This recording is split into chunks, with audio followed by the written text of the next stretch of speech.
मंडळी, येत्या रविवारी आली आहे मंगलकारी आषाढ संकष्टी चतुर्थी. जर घरात मुलाच्या किंवा मुलीच्या विवाहामध्ये वारंवार अडथळे येत असतील, चांगली स्थळे येऊनही काही ना काही कारणाने बोलणी मोडत असतील, तर आज मी सांगणार असलेला हिरव्या मोगाचा एक अतिशय सोपा पण प्रभावी उपाय नक्की करा. हा उपाय श्रद्धेने केल्यास विवाहातील अडथळे कमी होण्यास मदत होते आणि लग्नाचे शुभयोग निर्माण होण्याचा मार्ग मोकळा होतो. आज या व्हिडिओमध्ये उपायाची संपूर्ण पद्धत आणि एक विशेष मंत्र मी सांगणार आहे, त्यामुळे हा व्हिडिओ शेवटपर्यंत नक्की पहा. नमस्कार प्रिय बंधू भगिनींनो, जर तुम्ही आपल्या चॅनलवर पहिल्यांदाच आला असाल तर चॅनलला नक्की सबस्क्राईब करा. व्हिडिओ आवडला तर लाईक करायला विसरू नका आणि कमेंटमध्ये श्री स्वामी समर्थ किंवा ओम गंग गणपतये नमः असे लिहा.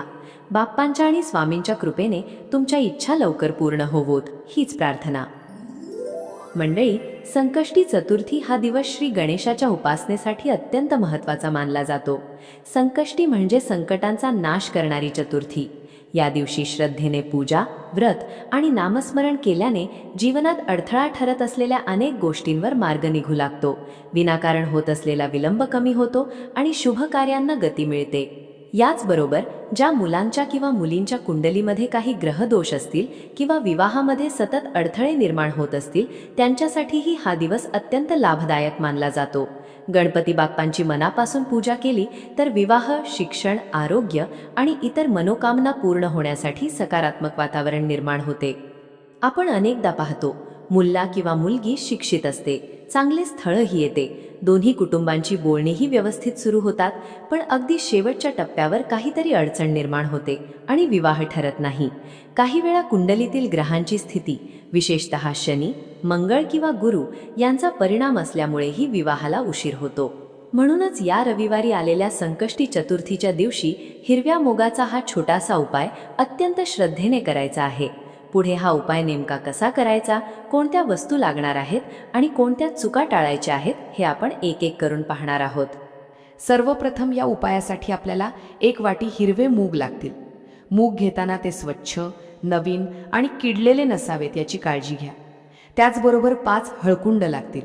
हळकुंडही शक्यतो अखंड, तडे नसलेले आणि चांगल्या प्रतीचे घ्यावेत. आता अनेकांच्या मनात प्रश्न येईल की या 2 वस्तूंनाच एवढं महत्त्व का दिले जाते? तर बघा, हिरवे मूग हे बुध ग्रहाशी संबंधित धान्य मानले जाते. बुध ग्रह अनुकूल झाला की संवाद, विचार आणि विवाह जोडण्यासाठी आवश्यक असलेले अनेक सकारात्मक योग मजबूत होण्यास मदत होते. आणि हळकुंड हे गुरुग्रहाशी संबंधित मानले जाते. विवाहामध्ये गुरुग्रहाचे विशेष महत्त्व असते. म्हणूनच आपल्या प्रत्येक शुभ कार्यात आणि विशेषतः विवाह सोहळ्यात हळदीला इतके महत्त्व दिले जाते. जेव्हा बुध आणि गुरु या दोन्ही ग्रहांची अनुकूलता वाढते, तेव्हा विवाहातील अडथळे दूर होण्यासाठी अनुकूल परिस्थिती निर्माण होऊ लागते. तर मंडळी, आता सर्वात आधी आपण हा प्रश्न समजून घेऊया की हा उपाय नेमका कोणी करावा. शक्य असेल तर ज्या मुलाचा किंवा मुलीचा विवाह ठरत नाही, त्यांनी स्वतः हा उपाय केला तर अतिशय उत्तम. पण आजच्या धावपळीच्या आयुष्यात प्रत्येकालाच वेळ मिळतो असे नाही. अनेक मुले नोकरीमुळे दुसऱ्या शहरात असतात, काही परदेशात असतात. अशा अनेक पालकांच्या कमेंट्स मला नेहमी येतात. अशा वेळी काळजी करण्याचं काही कारण नाही. जर मुलगा किंवा मुलगी स्वतः हा उपाय करू शकत नसतील, तर आई वडील त्यांच्या वतीने हा उपाय करू शकतात. आई, वडील, भाऊ, बहीण किंवा घरातील कोणताही जवळचा सदस्य श्रद्धेने हा उपाय करू शकतो. महत्त्वाची गोष्ट म्हणजे उपाय करणाऱ्याच्या मनात पूर्ण विश्वास आणि आपल्या लेकराच्या मंगल भविष्यासाठी प्रामाणिक भावना असावी. आता हा उपाय कधी सुरू करायचा ते पाहू. रविवारी आलेल्या संकष्टी चतुर्थीच्या दिवशी सकाळी शक्य तितक्या लवकर उठायचं. रोजच्या प्रमाणे स्नान करून स्वच्छ आणि प्रसन्न कपडे परिधान करायचे. शक्य असेल तर या दिवशी पिवळ्या किंवा लाल रंगाचे वस्त्र परिधान करा, हे शुभ मानले जाते. यानंतर आपल्या देवघरात जाऊन सर्वप्रथम तुपाचा एक दिवा लावा आणि अगरबत्ती प्रज्वलित करा. घरातील इष्टदेवता, कुलदेवता, श्री स्वामी समर्थ महाराज आणि श्री गणपती बाप्पा यांना मनापासून नमस्कार करा. आता गणपती बाप्पांचा अभिषेक करायचा आहे. हा अभिषेक तुम्ही दुधाने करू शकता किंवा पंचामृतानेही करू शकता. अभिषेक करताना मन शांत ठेवायचं आणि श्रद्धेने बाप्पांचं नामस्मरण करत राहायचं. यावेळी तुम्ही ओम गंग गणपतये नमः या मंत्राचा जप करू शकता. जर तुम्हाला गणपतीचा दुसरा एखादा मंत्र किंवा स्तोत्र पाठ असेल तर तेही म्हणू शकता.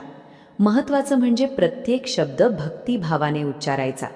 अभिषेक पूर्ण झाल्यानंतर जे पवित्र पाणी ताम्हणात जमा होईल ते घरातील प्रत्येकाने तीर्थ म्हणून एक एक चमचा ग्रहण करायचं.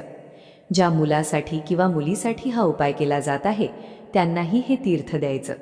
त्यानंतर उरलेलं अभिषेकाचं पाणी एखाद्या झाडाच्या मुळाशी अर्पण करायचं. यानंतर पुढची तयारी सुरू करायची.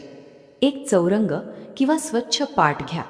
त्यावर लाल रंगाचं स्वच्छ वस्त्र अंथरावं. त्या वस्त्रावर श्री गणपती बाप्पांची मूर्ती किंवा फोटो श्रद्धेने स्थापित करावा. त्यानंतर बाप्पांना हळद, कुंकू आणि अक्षता अर्पण करायच्या. त्याचबरोबर दुर्वा वाहायच्या आणि गुळ खोबऱ्याचा नैवेद्य ठेवायचा. प्रत्येक अर्पण करताना मनात किंवा मोठ्याने ओम गंग गणपतये नमः असा जप करत राहायचा.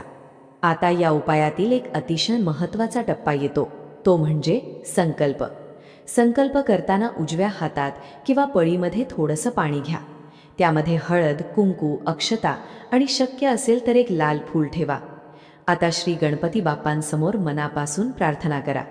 हे गणराया, माझ्या मुलाचा किंवा मुलीचा, इथे ज्या व्यक्तीसाठी उपाय करत आहात त्याचं नाव घ्यायचं.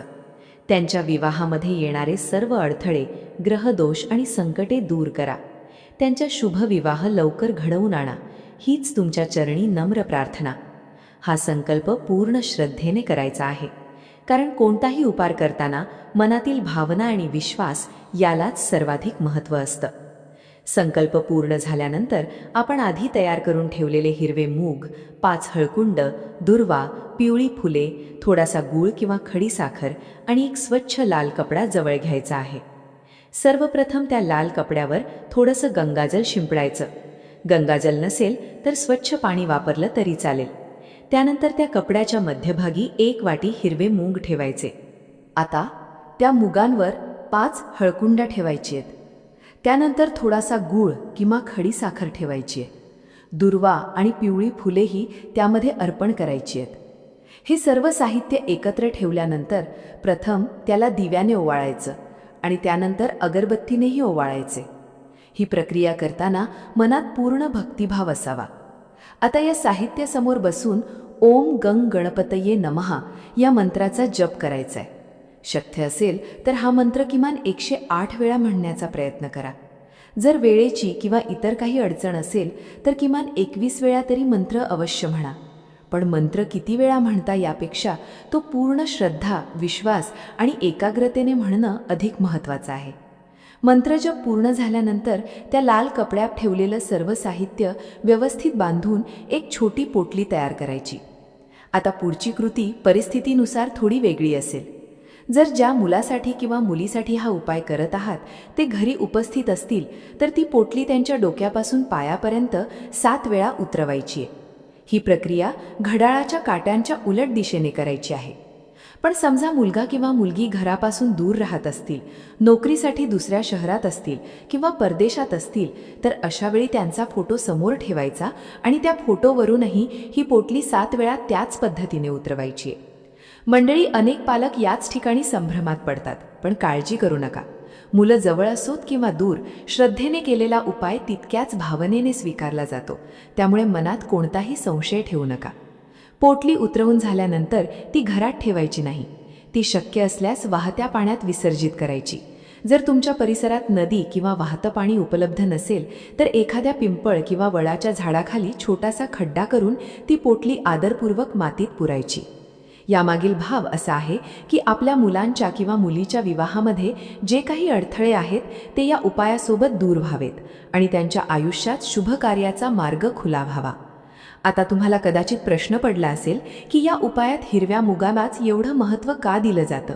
तसंच गणपती बाप्पांच्या मंत्रजपाचा विवाहाशी नेमका काय संबंध आहे? तर मंडळी, आता या उपायामागील महत्त्व थोडक्यात समजून घेऊया. ज्योतिषशास्त्रात हिरवे मूग हे बुध ग्रहाशी संबंधित धान्य मानले जाते. बुध हा बुद्धी, वाणी, संवाद आणि नातेसंबंध यांचा कारक ग्रह मानला जातो.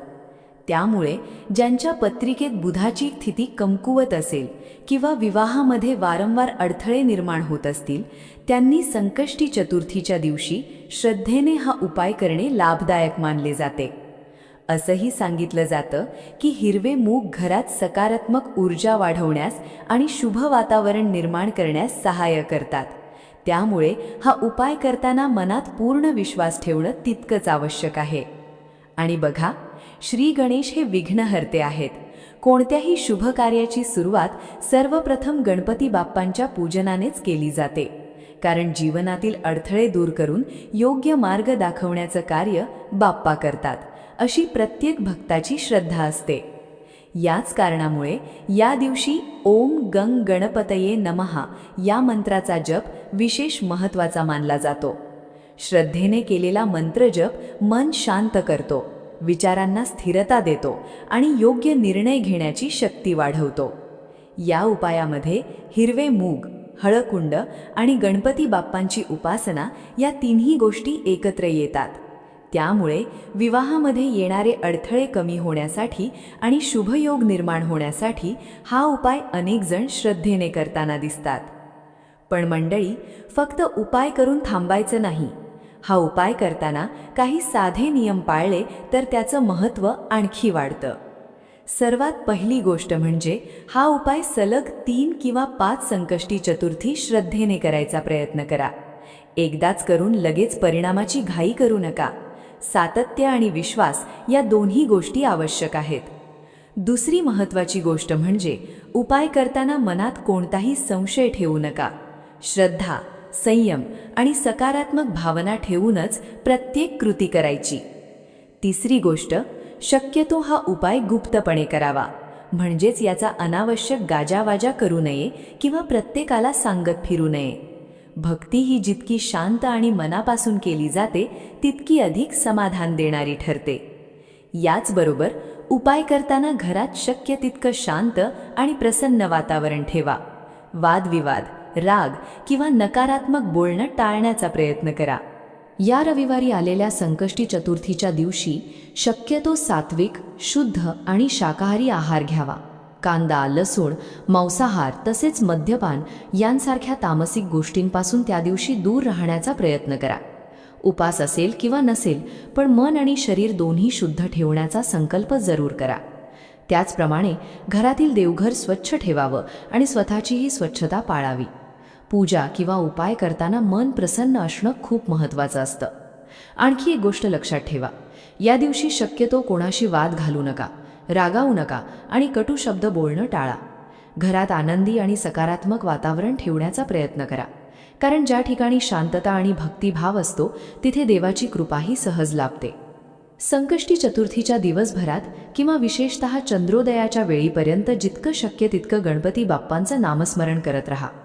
काम करत असाल तरी मनातल्या मनात ओम गंग गणपतये नमः या मंत्राचा जप करत राहिलात तरी त्याचं पुण्य मिळतं. मंडळी, हा हिरव्या मुगाचा उपाय श्रद्धेने आणि या साध्या नियमांचं पालन करून केला तर विवाहामध्ये येणारे अडथळे दूर होण्यासाठी सकारात्मक मार्ग तयार होतो. मनातील चिंता कमी होते आणि शुभ कार्यासाठी अनुकूल वातावरण निर्माण होतं. त्यामुळे हा उपाय पूर्ण विश्वासाने आणि संयमाने करा. यासोबतच ज्या मुलांचा किंवा मुलींचा विवाह ठरत नाही त्यांनी शक्य असेल तेव्हा गणपती अथर्व शीर्षाचे नियमित पठण करावं किंवा दररोज काही मिनिटं तरी गणपती बाप्पांचं नामस्मरण करावं. भक्तीमध्ये सातत्य असेल तर त्याचं फळही योग्य वेळी नक्की मिळतं. मंडळी, आजचा हा उपाय तुम्हाला कसा वाटला ते कमेंटमध्ये नक्की सांगा. कमेंटमध्ये श्री स्वामी समर्थ किंवा ओम गंग गणपतये नमः असं अवश्य लिहा. जर तुमच्या नातेवाईकांमध्ये, मित्रपरिवारात किंवा ओळखीमध्ये एखादा मुलगा किंवा मुलगी विवाहाच्या अडचणींमुळे चिंतेत असेल तर हा व्हिडिओ त्यांच्यापर्यंत नक्की शेअर करा.